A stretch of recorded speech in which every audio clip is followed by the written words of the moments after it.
Peace, peace, peace. Welcome to the show or welcome to the channel, man. Hit the like button today. We're going to be talking about Sasha Johnson. For real, for real, for real, man. You know, anybody who out there in the streets representing black lives, it don't have to necessarily be Black Lives Matter, but anybody that's in the streets giving people a voice that don't necessarily have a voice, I salute you, man. Sasha Johnson, you know what I mean? It's a shame that, you know, that happened to our sister like that. And yes, that's our sister because she representing. Even though she might be way in London, she still representing. And what people have to understand is that it's a worldwide problem what's going on. Some people say racism exists, some people say it don't. You know what I'm saying? At the end of the day, you know there is people on earth that don't look like you, don't think like you, don't dress like you, right? You know it's people on earth that's at the top of the pyramid and at the bottom of the pyramid. You know that, right? So you know that the world is set up in a certain type of way for certain people to make it and certain people not to make it. That's just been proven fact. And me personally, I just want to give a shout out to the people who take it upon themselves to study history and go out there and represent, bro. Because it's not easy to be out there representing. It's not easy to put no protest together. It's not fun to do none of that stuff, to put no protest together and be out there, you know, representing the cause. It's nothing fun about that. Putting your life on the line for future generations to get laws changed and things like that, you know? And I tell anybody, study history. You first have to study history to understand why people are out there protesting. A lot of people, especially my generation and just the younger people, don't really understand why people are protesting, the history of it, how much struggle that black people have actually went through. You might see Malcolm X, you might see Martin Luther King, and what they do, they break Malcolm down to a quote, any means necessary. They break Martin Luther King down to a quote, I had a dream, a mind's a terrible thing to waste. We don't really... Well, certain people don't really know about these people, about the struggles that people have to actually go through for people to still be talking about these people to this day. Life is very short, whether you believe it or not.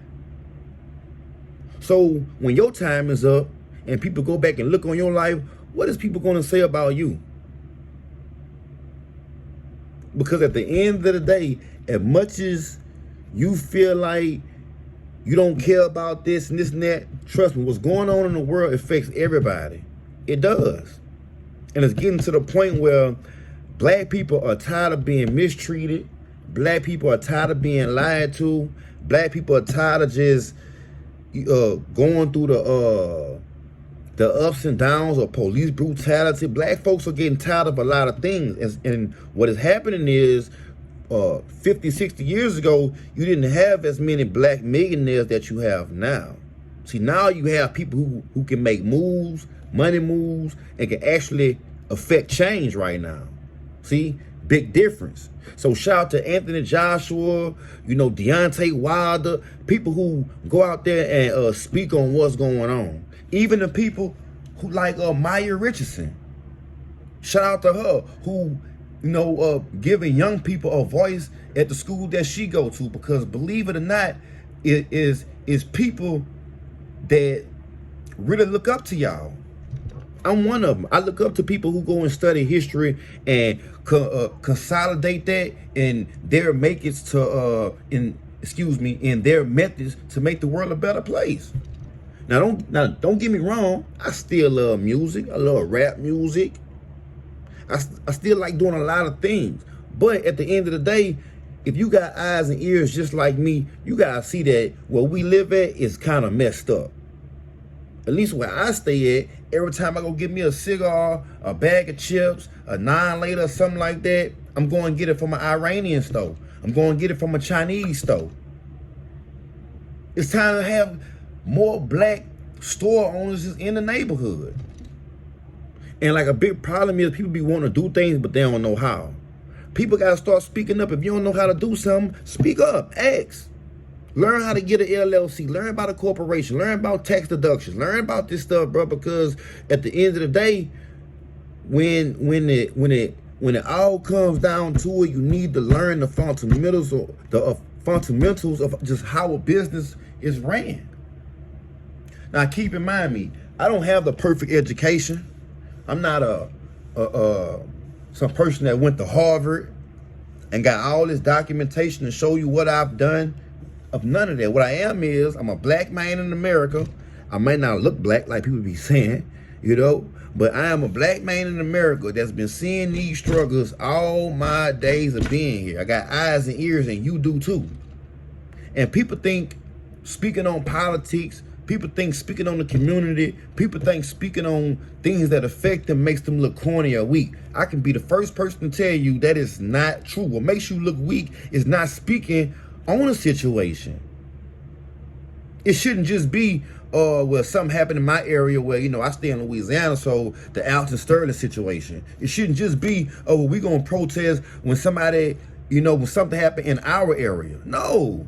When you break this down, you know, in America, which is a Western philosophy, right? It's 50 states. So break it down. Like Pac was saying, all you need is 50 dudes in each state who is at the head of a black organization who you could pick the phone up and call and make some shots happen. Right now, the black movement is unorganized. You know, you got people that go out there and protest, but the black movement is really unorganized. And that's how I was able to get infiltrated by people who might look like us and people who might not look like us, because it's unorganized.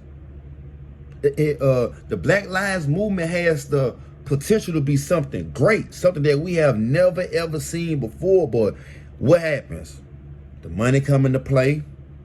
When things start coming into play, then you start really seeing what people represent. Forget the words where people go out there and be trying to speak to you about this and that. You're gonna show me if Black Lives Matter by your actions. By your actions. So at the end of the day, first we got to get organization of what's going on, because I love the movements. I love the protesting. You know, I really do. I'm not really against that, but what I am against is protesting and then nothing comes after protesting. Just wanting to be in front of cameras. I own cameras, so it's like I understand how I feel to be in front of cameras and this and that, but when you're not true to what you do, it shows. It shows. Everybody can't articulate. Some people are good at thinking. Some people are good at this. Some people are good at that. So you organize. You let one person talk. You let this person do this and that. You organize. You do things. You know, you get things accomplished. But it just seems like where I come from, a lot of things is just unaware to certain people. History. Studying things. You know what I'm saying? Studying how the world works is something like it's one of the most important things that you can ever do in life. Why? Because if we live in America, which was stole from the Indians, right? In a Western philosophy, then obviously America is going to be set up for the other man to win. That's just proven fact. So what you have to do is you have to go back and study history, because history, remember, whoever wins the war tells the story, right? His story. That's why it's called his story. You just say history, but really it's called his story, because whoever wins the war tells the story. We living in a Western philosophy. Always remember that. So nothing is set up in America for you and I to win. Our history is not told in movies. Our history is not told in music. Our history is not told in entertainment. Our history is not told nowhere pretty much where you can just be doing like this here and it just comes across as recommended. No, you have to go and find our history by reading their history. Everywhere where they went conquered, everywhere where the white man had a conquest, you have to go study that. All his victories. You have to go study that. But at the end of the day, I'm not against nobody at all. I'm not against nobody. I'm not sitting here saying that, you know, because the way I think, at the beginning of it all, when you take, religion out of it, and, and you just look at, okay, jump ball. The other man did his thing because he still got the ball right now. We are the ones who hypnotized by entertainment, music. We look up to rappers as leaders. We look up to entertainers as leaders. You can't name one person in the other community or in a white community that people look up to them as a leader. Because leaders what? Lead. When it's time to go out there and really protest and show your face, or even give, inspire your people. You don't see these so-called people who claim they leaders. What you thinking? Why I ain't speaking on, well, he's speaking on police brutality, and he's speaking on this, and why he ain't speaking on black crime? I tell you why I don't speak on black crime, because the Europeans don't speak on European crime. You don't see China speaking on China crime. Everybody against the black man right now. The black man can't go nowhere in America right now and feel comfortable. He can't even go to Africa right now and feel comfortable. Why? Because Africans look at Americans with the third eye. Like that. Why? Because they look at us as disconnected from our history, disconnected from just where we come from. Before I get out of here, I just want to say, you know what I'm saying? Because my next video probably going to be on religion. But people read the Bible in an educational, emotional, or just a spiritual point of view. And it depends on how you read that. It's going to determine your outcome of how you think about things. So if you read the Bible from an educational point of view, then you might be somebody like a Thomas Jefferson, a Thomas Paine, or something like that, because you're looking at it from an educational point of view. You learning, you graduating to the next level to understand the higher thinking, enlightenment, right? But if you're reading the Bible from an emotional point of view, you can never graduate. You can never get to a enlightenment level, because you do everything from the heart. You're not doing things from this point of view. It's real catchy, bro. You know, this information has to be like this here. They had to make the information all over the place for you not to get it. If it was so easy for you to get it, every Joe Blow I have it. And that's why you look at the Tupacs, the Nipseys, the XXXTentacions, the people who came after the suit wearing leaders, you know, the Malcolms and stuff, the people who came after that, the Tupacs and stuff. When you look at these people, bro, if you took the rap out of the situations, they would be just like Martin or Malcolm. But see, what rap music has done, rap music has turned from the average brother putting game, who, you know, the average brother that's on the corner, who came up from nothing. Now he trying to give game back and let people know what's going on out here, letting people know that it's messed up out here. See, the game then changed to where now, like I say, you got the retarded motherfucker leading the classroom, and you can't tell him nothing because he rich. And that's just how it go right now. You can't tell a rapper nothing right now because he rich. Shouts out, man.